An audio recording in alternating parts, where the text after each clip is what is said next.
Hey everybody, Pastor Brett on the Island of Patmos for our August installment of Prophecy Update 2024 August.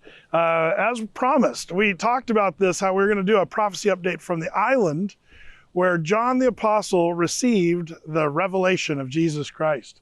I was talking to our group earlier today about how people say, I like the book of Revelations with the S, but that's incorrect. It's the revelation of Jesus Christ to John the Apostle. And this is a great place to be thinking about Bible prophecy. Of course, I see prophecy all threaded throughout the entire Bible. And everybody, says, oh, the book of Revelation is too hard to understand. It's too difficult. And for that reason, a lot of churches avoid the topic of Bible prophecy. What a shame. Revelation is the only book of the Bible that comes with its own embedded promise that whoever reads this book will be blessed.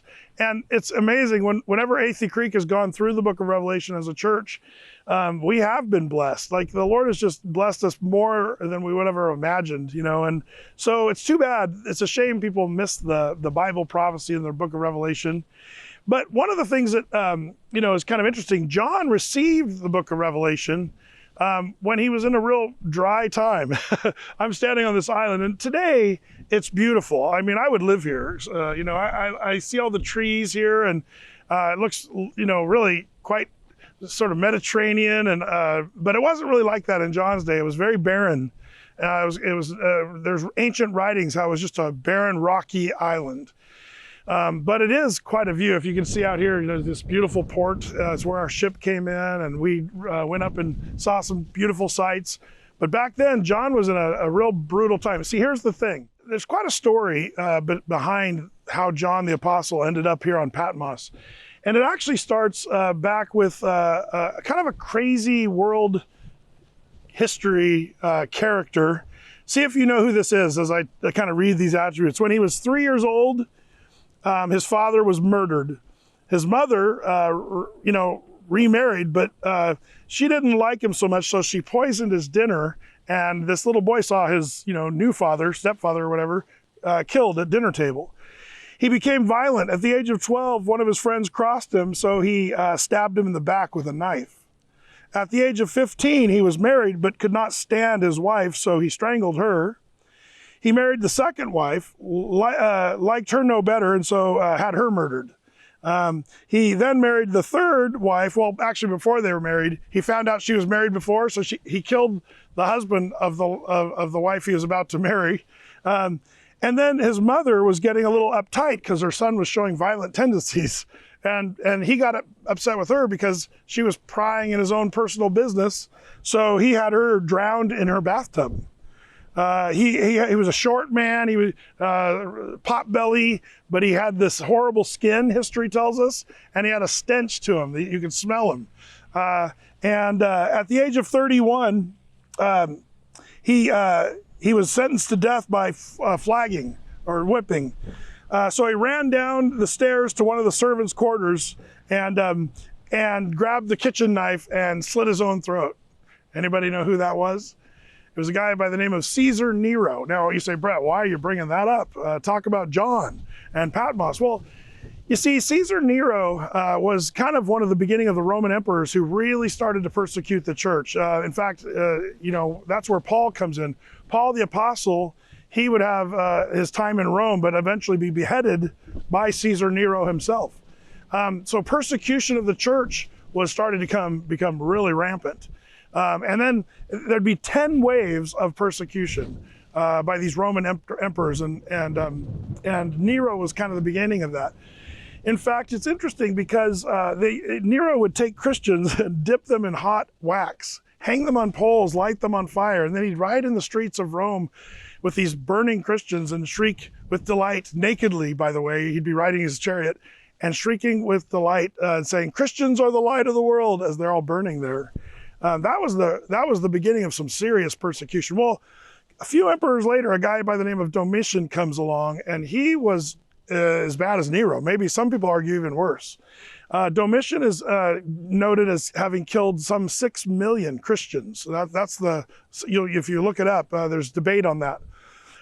But Domitian was the one in power by the time the old Apostle John comes to the story. It was Domitian who tried to burn John in a pot of oil, boiling him to death there in Ephesus. It was Domitian, when that was unsuccessful, somehow God miraculously protected John from the oil. So Domitian exiled John to this island right here, where he could no longer preach the gospel. It was just a barren desert island.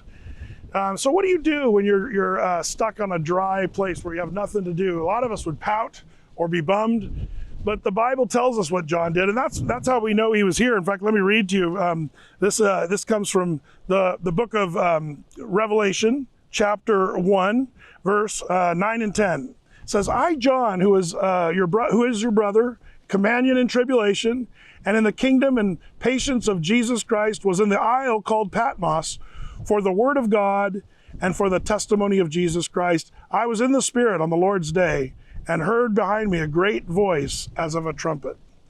You see, this is where John the Apostle was just hanging out in the Spirit on the Lord's day, and he heard the Lord, his voice, and got the revelation of Jesus Christ. I love this. Because John was in the Spirit, that's something for us to remember, to be in the Spirit. And John received this revelation, and then he writes the whole thing out. Super simple. Chapter 1, he says, I'm going to write the outline for you. He says in chapter 1, verse 19, write the things which you've seen, past, things that are present, and the things which shall be hereafter. And the book of Revelation follows that perfect outline quite simply.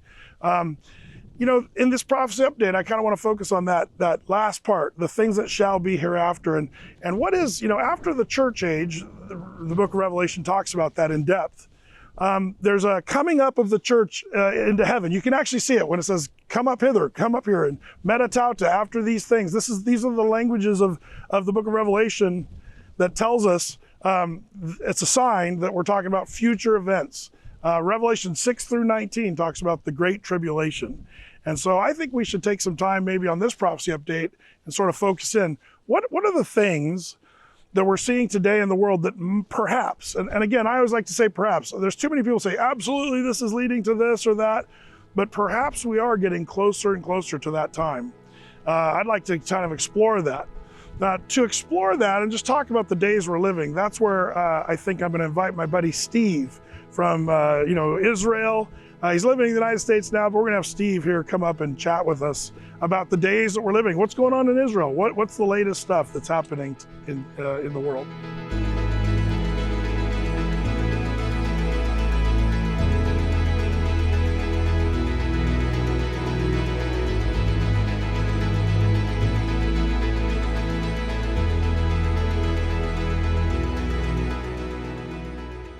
Hey everybody, we're here with Steve the tour guide, and what a privilege having him here on the Greece tour with us. Have you enjoyed your time so far? Oh my gosh, it's exceeded my expectations. Yeah, I love the tour that we're on. We're sailing through the Aegean Sea. Steve and I were just in Athens. What was your favorite part of Athens when we were there? Well, I love the Agora and our guide's explanation of Greek philosophy, because as I gave in a teaching on the boat a couple days ago, I saw how God was able to use Greek philosophers to prepare them for that time of Christ that you're referring to throughout the tour. That was good stuff. I mean, the stuff that we wouldn't normally think about, what were the people thinking before the gospel arrived, and that was so cool. And then we made our way from Greece, and we got to do kind of a fun goof around day around some of the islands here. But today we're here on Patmos, and this is a really important part of the Bible story, the Bible narrative, where John the Apostle received the revelation of Jesus Christ. And with this prophecy update, I was thrilled to have Steve join us, and talk about kind of what's going on. The Bible says really that we as Christians don't have to be ignorant about the days. There's a couple things we're not supposed to be about. Is God's plan for Israel? Don't be ignorant and don't be arrogant to the Gentiles. Romans chapter 11, verse 25 talks about that. And also the idea of, not being ignorant of the signs of the times. And so, Steve, I wanted to kind of talk about Israel. Israel's the epicenter of Bible prophecy as far as I'm concerned. And there's a lot going on. I mean, there's a lot going on in the world right now with Trump assassination attempt since our last prophecy update.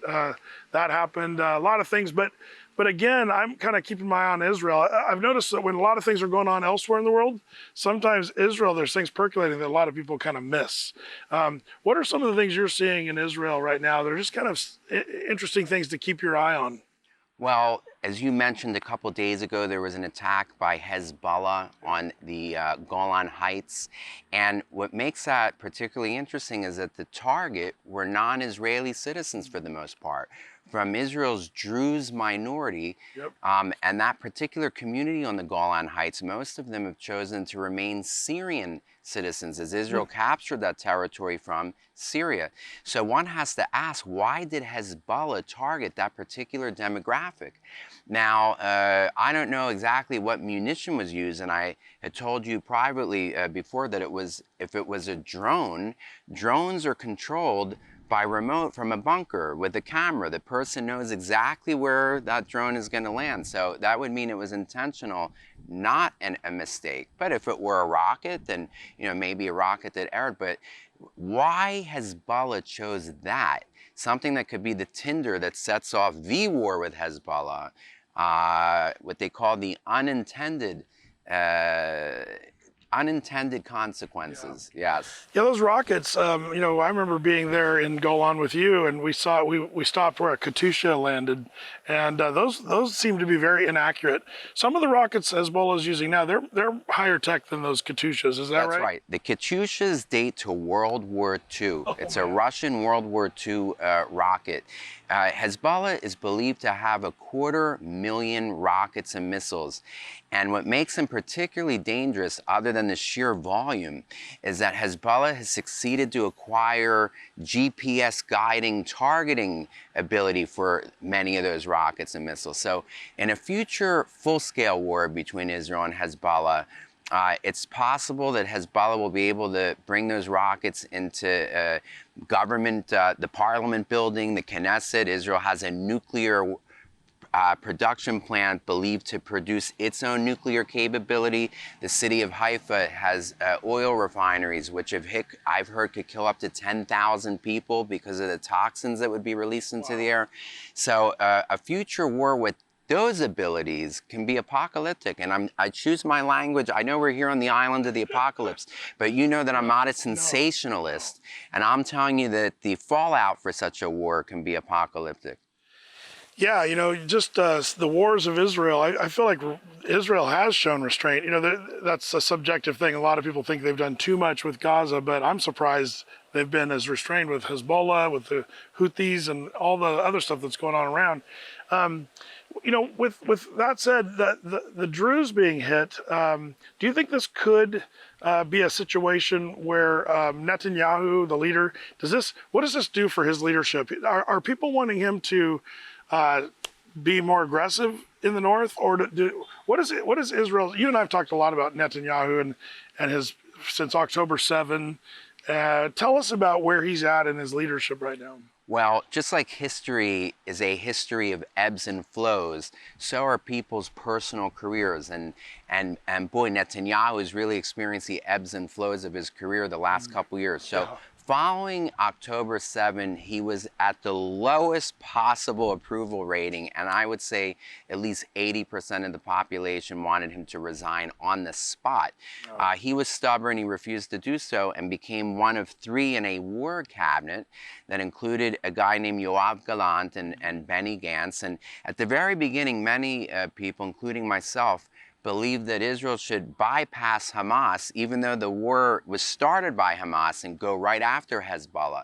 Israel would have been in their right to do so because Hezbollah entered the war on its own volition on October 8th as a sign of solidarity with Hamas. So Israel is within its rights, and has been since October 8th, to go full-on war with Hezbollah. But Netanyahu chose the more conservative route. Do you think there was wisdom in that? Because, world pressure has been profound. Like, I'm shocked at the way the world views the Hamas conflict. If he'd gone north, people would be saying, why is he going up there? They weren't even the people that attacked him. Well, that's a great question. You know, Brett, that I've been very fair in our past interviews about the Biden administration at the beginning of the war, that they sent 2 battleship formations, 2 flotillas with 2 naval aircraft carriers, and, you know, all sorts of things to help Israel. And Biden famously said on his very first trip to Israel, he was quoted as saying, "Don't." Now, it was interpreted as him telling Iran and Hezbollah, "Don't you jump into the war." But it was a double-sided coin, because he was also saying to Israel, "Don't expand the war to include Hezbollah." From the very beginning, America has perceived its interests in the war remaining confined to the Gaza Strip, even though I think it's in Israel's interest, and I've always believed so, to expand the war to take out the Hezbollah threat, which is by far the more deadly threat long term. Well, I mean, the threat is there, whether the war is, I mean, the amount of people they've evacuated in the north, and I mean, in some ways, if I lived in the north there, I'd feel like the war has started. Do you think some of the people who live there feel that way? Absolutely. You have between 60 to 80,000 Israelis currently living in hotels by the Dead Sea or in Eilat, waiting to go home. And they said that they refuse to go home till the Hezbollah issue has been settled. Now, I will say this, there has been a war for the past 9 months between Israel and Hezbollah. It just hasn't made the headlines like the Hamas war. Since October 8th, Israel has succeeded to kill about 500 of Hezbollah's personnel, many of whom are senior commanders. It's also destroyed the whole length of of Israel's frontier with Hezbollah, about half a mile's worth of brush, Mediterranean scrub, these type of olive trees and stuff that also define that landscape. Israel has used Roman-style catapults to launch flaming cannonballs, if you will, into that entire length of the border to destroy all the vegetation for about half a mile to be able to better see Hezbollah personnel coming to the border. Israel insists that Hezbollah retreat to what's called the Litani River, which is maybe 10 kilometers, I forget the exact measurements, maybe 10 kilometers north of the present frontier. And many have suggested that Israel has already succeeded to do that. So some would counsel you don't need to go full-on war. Those of us that say that Israel needs to go full-on war with Hezbollah, it's to do away with the 250,000 rockets and missiles that I mentioned, many of which have guided systems. That's an existential threat to Israel in a future war, and many, including myself, believe that Israel needs to neutralize that threat.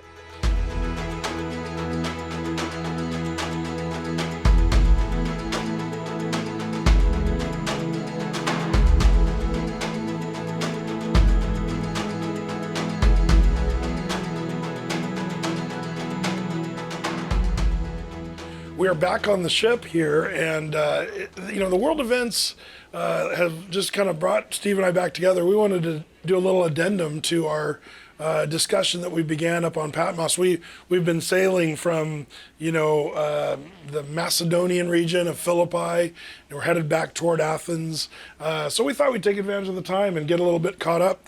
You know, we've been in a bit of a news blackout, so once in a while on the ship we get some news. So. But we thought it'd be kind of cool to address some of the things that have been going on in the past few days. Steve, you know, why don't you talk about these assassinations? It was kind of a shock. Although Israel initially was just very quiet, meanwhile the world is kind of freaking out. What's your take on all this? So the two elements of shock in the assassination that got more headlines of Ismail Haniyeh, the head of the Politburo of Hamas. One, it was an attack on Iran to kill him. Now, in the beginning, they said that this was by way of a rocket or a missile fired from Israeli fighter jets.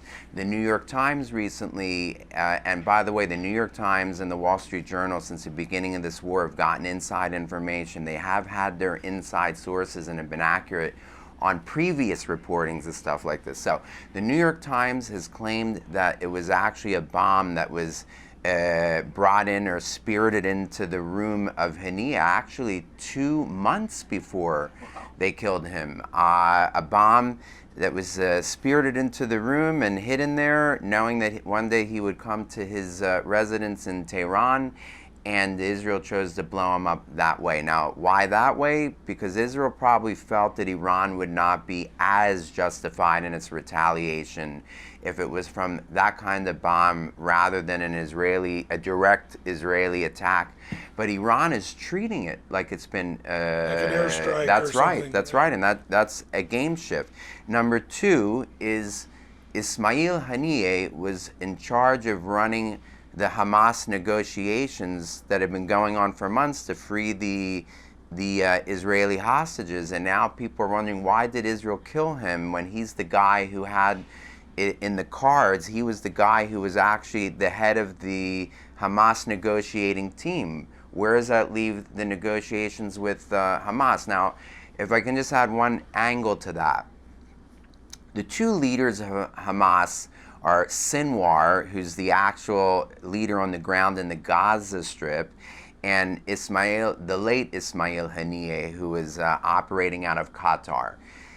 Throughout those months, the Israeli media had reported that Sinwar was the more flexible of the two, that Sinwar was putting pressure on Ismail Haniyeh, who's living in safety in Qatar, to not demand the price, the extreme price that Hamas was. So it could be that when Israel eliminated Ismail Haniyeh, they figured, well, great, Sinwar is still able to negotiate on behalf of Hamas. We don't need this guy, Ismail Haniyeh, and he's under much more pressure from us to bend the knee and not continue to be stubborn and about their demands.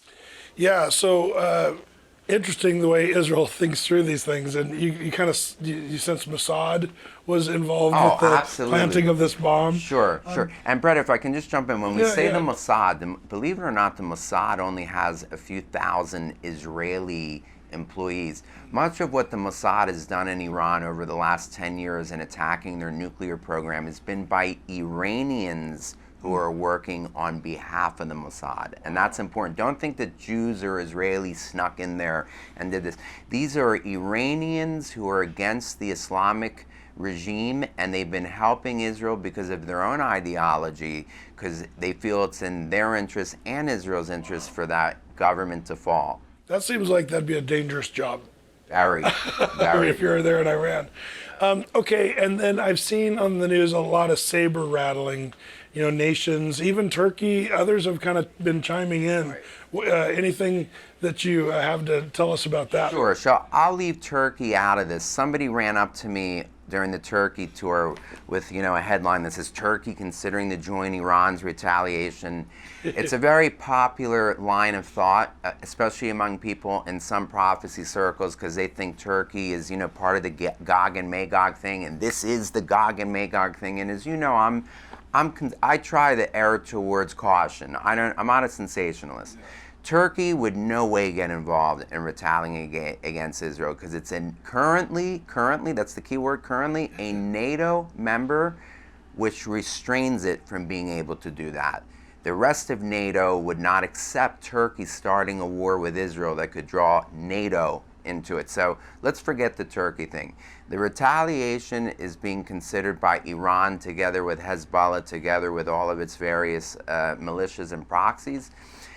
And this is where we're now in a new day, a danger zone. Iran wants to retaliate against Israel. It's believed that it would be a combination of rockets, missiles, drones, like the attack in April whose origin was in Iran itself, together with Hezbollah attacking, because that same day Israel took out the top military commander of Hezbollah, and maybe the Houthis, although the Houthis I don't think have done anything since Israel retaliated against that lot. You see how force works. Yeah. That's the language of the Middle East, folks. If you want to learn Middle Easternese, you don't have to speak Arabic. You need to speak the language of force, okay? The problem is that when Iran attacked Israel back in April, Biden put tremendous pressure on Israel, and the famous quote was, "Take the win."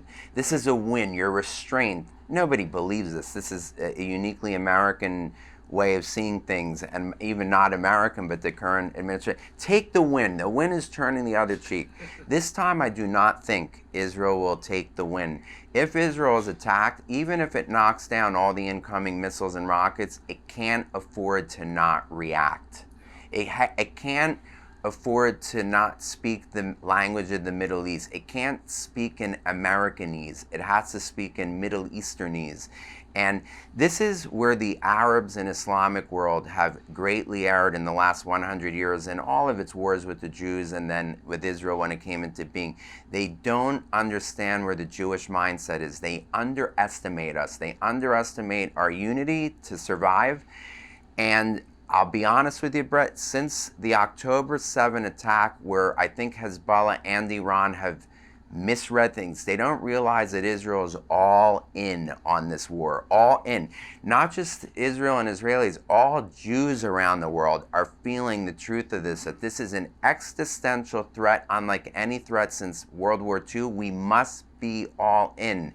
And I think it's causing Iran and Hezbollah and others to miscalculate. And that's how major wars begin. Major wars begin on miscalculations. And somebody may be about to miscalculate themselves into a regional war that they may not want to go to. That's an interesting thing, the underestimation. You know, we see the word existential threat or words used all the time, and Americans, you know, the climate change is an existential threat. Yeah, but Israel really has it's such a small land. They don't have any wiggle room for one mistake. I mean, October 7th was bad enough, right. But I think you're right, and the Lord is going to come back someday and speak the language of the Middle East. You know, when Christ returns, we're going to see that's how he's going to come and deliver Israel from all the nations. So it is kind of an interesting thing to watch. Let me ask you, since you mentioned Turkey, let me give you my take on that. Sure. Turkey flip-flopping from NATO over to not NATO, I could see that happening overnight. Yeah. Like, I don't think that, and also the whole Gog Magog thing. You're right. There's a lot of people sensationalists saying this is Gog Magog. Right. I think they've already been proven wrong. Like, since a lot of the things we've seen, you know. But I would say, that this is it. But I think we have to be really cautious. Right. But at the same time, I would say, in that region of the world, who's in NATO, who's out, I think that could flip-flop at any given moment. With Erdogan or whoever else is the leader there, you know, what's their desires? Do they want to be the caliphate? Right. I could see a lot of things change there pretty quickly. Would you agree that the Middle East could change quickly? I remember back on October 7th, my Facebook page is a sort of a blog. You know, I blog on it. And I remember on October 7th, I predicted, and I'm not claiming I was inspired at all, but I predicted the theme, where this war could possibly go. I said, in the next few months, you're going to see casualties that shock you. Tens of thousands of people could be killed in both Gaza, Lebanon. Of course, Israel will be accused of genocide. And I said, how far this war goes will shock a lot of us when it's over. And I'm still of that opinion. We don't know when or how this war ends, but based on what's going on in the last few days, again, I repeat, what started out as a local invasion by Israel by Hamas could end up changing the whole Middle East. I'm of the opinion that October 7 and its aftermath since I was born in the early 70s, is one of those few history trajectory changing moments. More so than 9/11. And that's not to say that 9/11 was less dramatic, or I'm not comparing the suffering Richter scale, but I'm just saying the Bible, as you and I know, is Israel-centric and Jerusalem-centric. And this event is equal, in my opinion, to the Six-Day War and to the 48 War.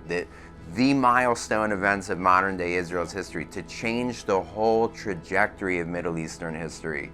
And we have yet to see where these pieces of October 7 ultimately fall and settle. That's good. Thank you. That's good stuff.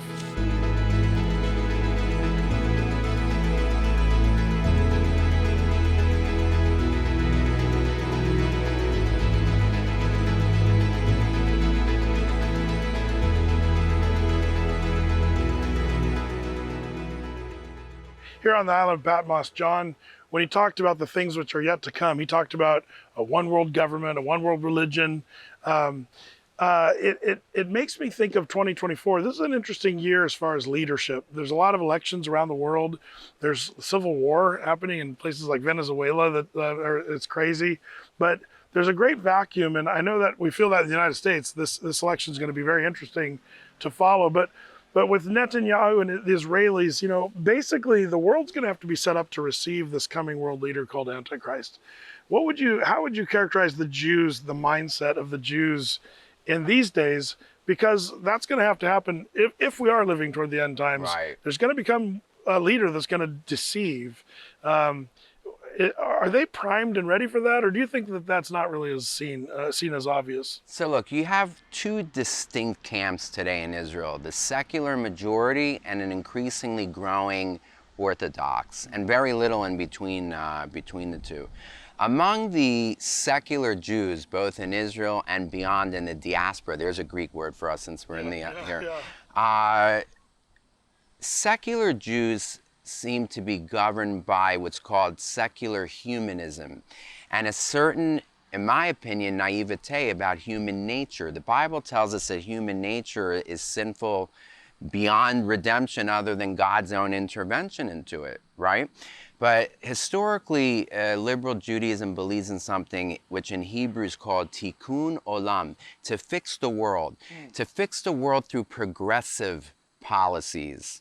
It's those people, the progressive tikkun olam Jewish types, that I could see falling for that. But I can't understate, Brett, how much October 7 was a wake-up call to a lot of those Jews who don't even, I can't tell you how many of my friends from the secular Jewish world have said to me, we've lost our faith in the IDF even. We've lost our faith in everybody who claims to protect us. So it could be that there's now a dividing of the way where maybe people are searching for something beyond that naive trust in man, or even naive trust in the mighty IDF. You saw how the IDF let us down on October 7th, didn't even get involved, at least in an organized way. There was tremendous heroism even in the first couple hours, but in terms of the army coming under the command and resisting these people, it took up to 5 to 6 hours in some of these places. So a lot of my progressive Jewish friends have started to take a step back and no longer trust anybody. So I can only tell you how the currently is, but I can't predict to you, you know, where the bulk of the Jewish people are at the moment. But I have seen a paradigm shift. I can't speak on what I've seen the Orthodox Jews go through, but most of the Jews that I know, at least back in the States, among those progressives, they've had a lot of their progressive bubble popped since October 7th. Yeah, I think that you know, the people's wanting and their drive to have a really good leader, it seems to me like that's part of the setup. You know, even you and I were talking earlier about how the Antichrist, he's going to win everybody over, and the question is how. The Jews are going to have to think, oh, this guy is pro-Israel. Ooh. You know what I mean? Yeah. This guy is pro-Israel and he's helped the Jews. Like, I can't imagine some guy who's an enemy of Israel suddenly saying, follow me, and the Jews just falling for him. You see, Brett, and therein lays the problem. We have to be so discerning, so careful. Among the bona fides, if you were, bona fides of this individual that you're talking about, is that he will be the most pro-Israel person in history, which is why I'm concerned when even Christians come up to me all excited about this person or that person, say, oh, he's the man, you know, he's gonna save us and all this. And look, he's so pro-Israel too. That just proves that he's God's man. And I'm like, hey, be careful here, because the Bible warns that the man himself, who you called the Antichrist, his calling card, if you will, is that he starts out as the most pro-Israel person in history. Yeah, that's right. And, you know, it's just like Satan. He's a deceiver. That's by title, exactly. you know. So we're not saying Trump is the Antichrist, for the record. I'm not saying that. Steve's not saying that. But you can kind of see. But we are saying you must have discernment. Right, that's exactly You must dig deeper than the news bylines and headlines, right? And this only comes by a close walk with God. Yeah. Yeah, I think that's the key: is keep our eyes on the Lord, keep our head in the, face in the Word, and That's right. and not be so easily duped. I think that's going to be the main characteristic. He's going to trick and deceive. Lawlessness, deception, a great apostasia. These are marks of the coming of this world leader, and that just should make us be perhaps less gullible, I hope, and eyes on the Lord.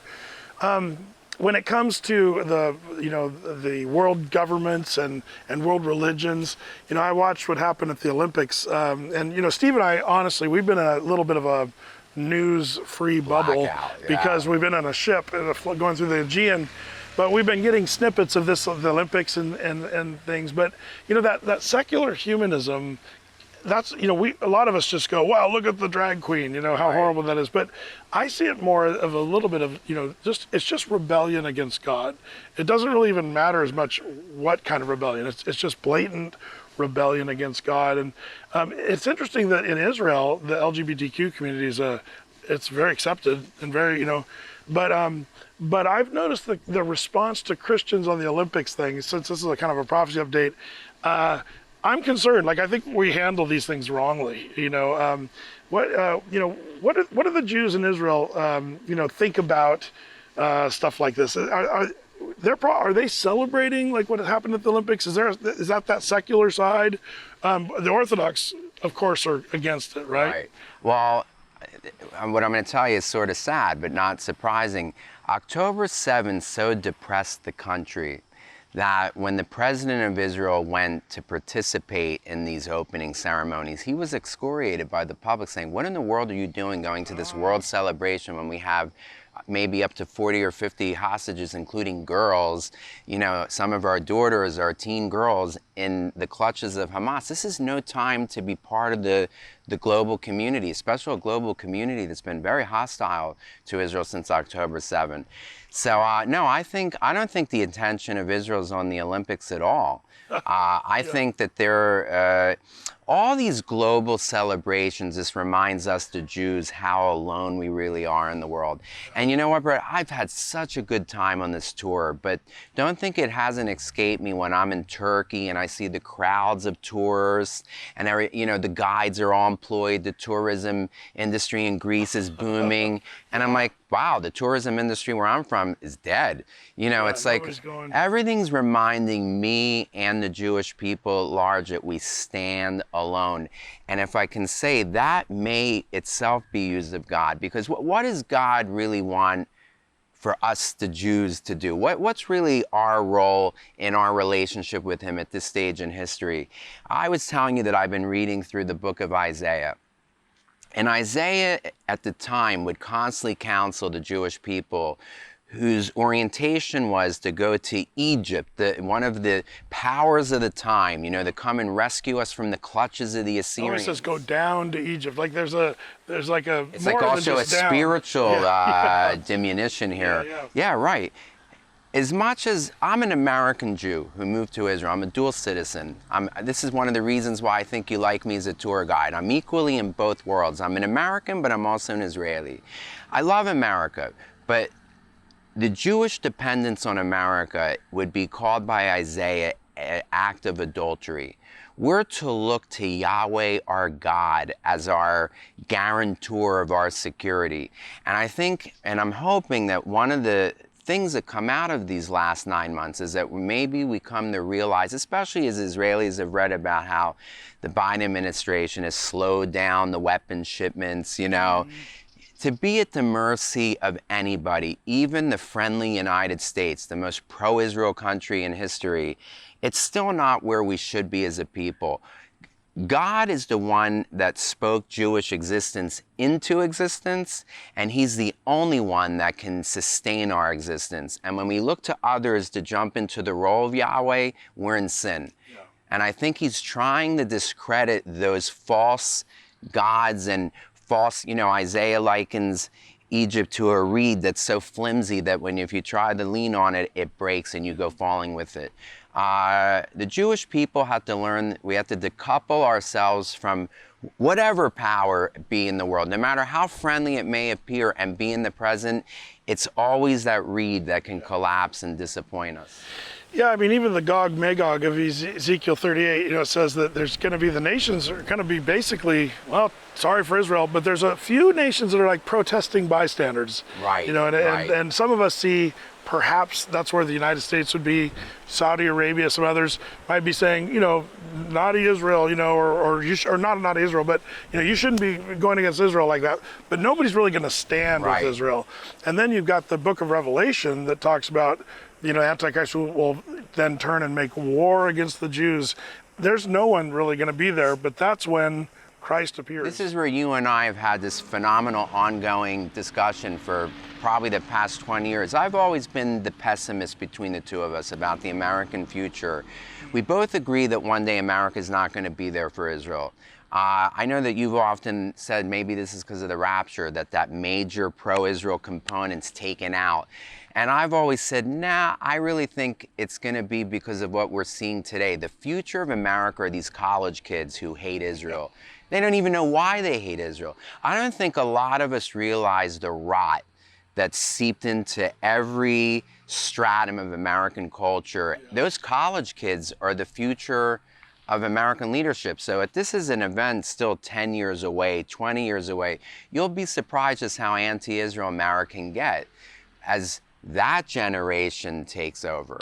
Yeah, I think you're convincing me more and more. I mean, 20 years ago, yeah, I just couldn't see the rot that you're talking about. I mean, I knew it was there, but it's gotten so profound. I could see the United States kind of falling apart with or without the rapture, right? Which is sad. As a person who loves the United States, you know, it's sad for us. But you know, that's where I think we have to keep our eyes on the bigger picture.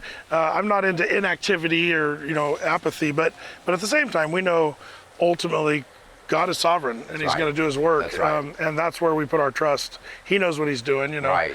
Boy, this has been so helpful to be able to talk with you about what's going on in Israel. When it comes to the world, as a average American, what should we be watching in Israel? I mean, there's so many pieces, as what the Bible talks about, the world economy, wars and rumors of wars. What as an American, what can we focus our attention on? And what are the things that we miss, that an average American might miss? I feel like every time I go to Israel, you open my eyes to something that I'm kind of like, man, I've never really seen it that way. Is there anything that kind of strikes you as if you could say, this is what you guys should probably have a heads up on? Well, you're going to be a little disappointed in my answer because I'm going to answer thematically rather than about a particular issue. You said watching Israel.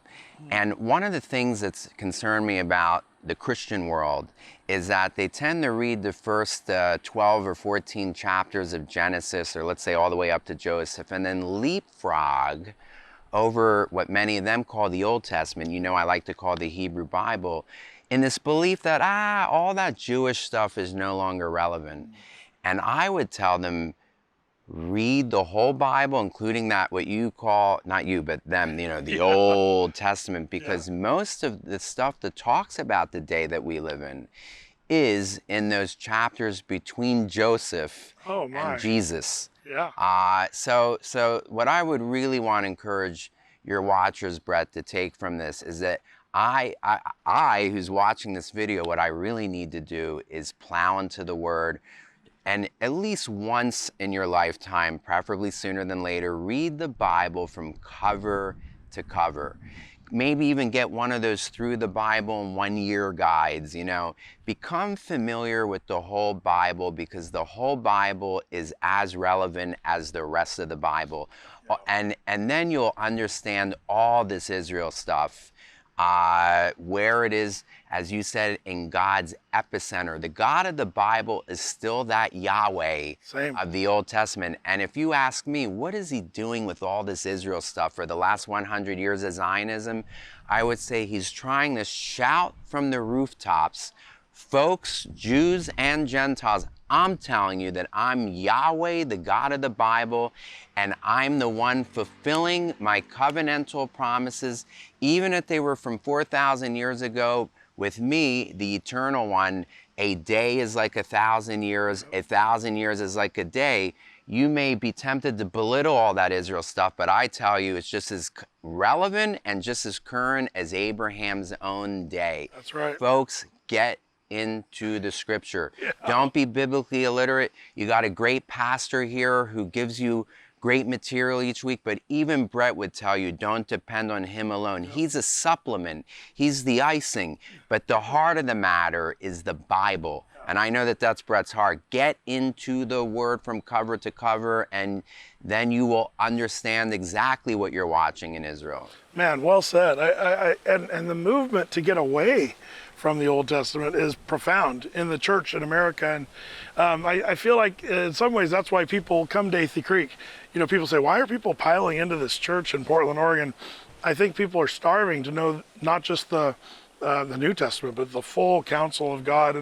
And if you don't have the Isaiah and Ezekiel and the book of Daniel, like you're just poorer for that. And I don't believe you can make sense of a book like Revelation, Right. where John received this amazing, unless you have the book of Daniel. Good luck trying to interpret the book of Revelation. I mean, Brett, since you mentioned it, I mean, Revelation chapter 12.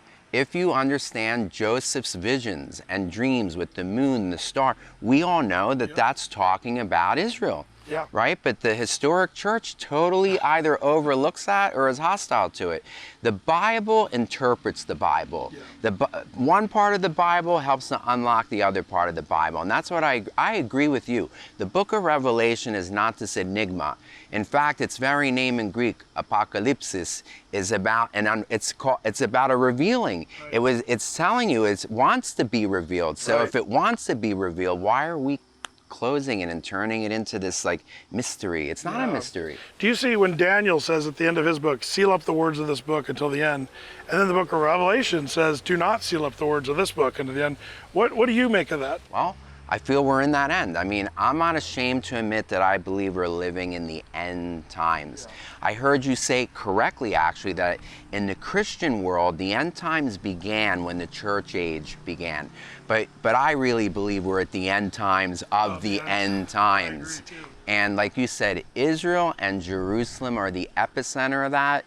And the more these people watching us get hungry to get into the whole Bible, then they too will be able to fully understand and partake in this discussion that we're having. It all becomes relevant when you know the whole Bible.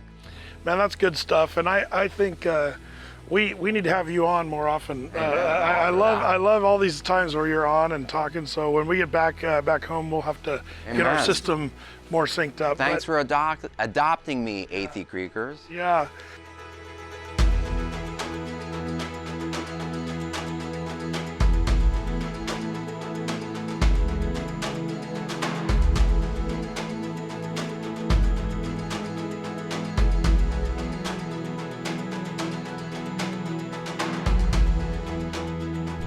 Well, hey everybody, thanks for joining us, man. We had a blast here on the Island of Patmos. I'm so glad to have Steve here, the tour guide. And we'll see you in a few weeks. Just remember, you know, all this stuff that we talk about, it's all looking really at the world's situation, but really from a biblical Christian worldview. And ultimately, we put our trust in Christ. Remember, the book of Revelation says the spirit of prophecy is Jesus Christ. So we keep our eyes fixed on him and we put our trust in him. But we're glad you joined us. We'll be back in a few weeks and we'll see you when we go home. God bless you guys.